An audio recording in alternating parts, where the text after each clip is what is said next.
Hello and welcome to Short Story Scene. I'm your host, the storyteller, and here we have a tale called This Lime Tree Bower My Prison by Samuel Taylor Coleridge. Well, they are gone, and here must I remain. This lime tree bower my prison I have lost. Beauties and feelings such as would have been most sweet to a remembrance even when age. I've dimmed my eyes to blindness. They, meanwhile, friends whom I never more may meet again, on springy heath along the hilltop edge, wandering in gladness and wind down perchance. Did that still roaring dell of which I told, the roaring dell overwooded, narrow, deep, and only speckled by the midday sun, where the slim trunk of the ash from rock to rock flings arching like a bridge that branchless ash, unsundered and damned, from whose few poor yellow leaves never tremble in the gale, yet tremble still, and fain by the waterfall, and there my friends behold the dark green file of long lank weeds, that all at once, a most fantastic sight, still nod and drip beneath the dripping edge of the blue clay stone.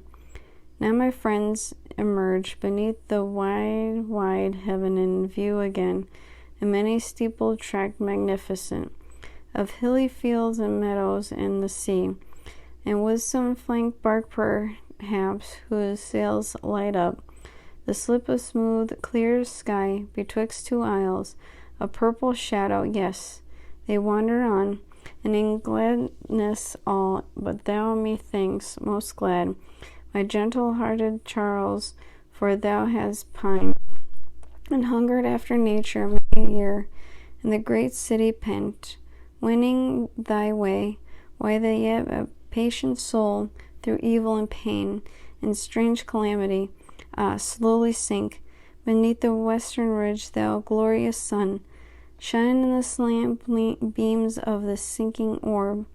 Ye purple heath flowers, richler burn, ye clouds, live in the yellow light, ye distant groves, and kindle the blue ocean. So my friend, struck with a deep joy, may stand as I have stood, silent with the swimming sense, ye gazing round on the wild landscape, gaze till all doth seem less gross than bodily, and of such hues that viles the Almighty Spirit, when yet he makes spirits perceives his presence. A delight comes sudden on my heart, and I am glad, as I myself were there, nor in their bower.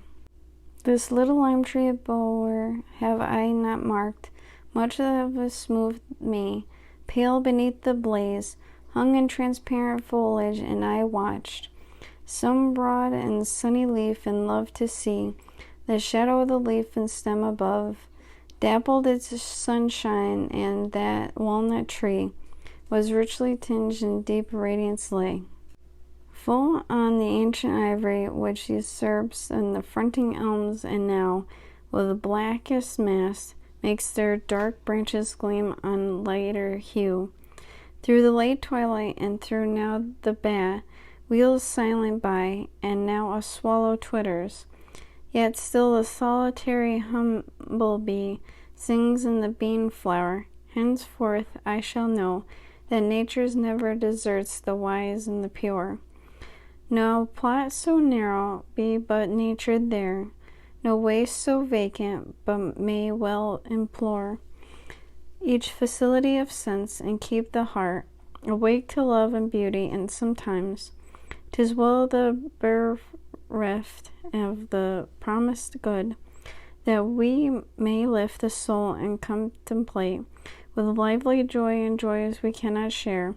But gently-hearted Charles, when the last rock beat its straight path across the dusky air, homewards I blessed it, deemed its black wing, now a dim speck, now vanishing in light, had crossed the mighty orb's dilated glory, while stoodest gazing, or when all is still, flew creaking over thy head, and had a charm for thee, my gentle-hearted Charles, to whom no sound is dissonant which tells of life.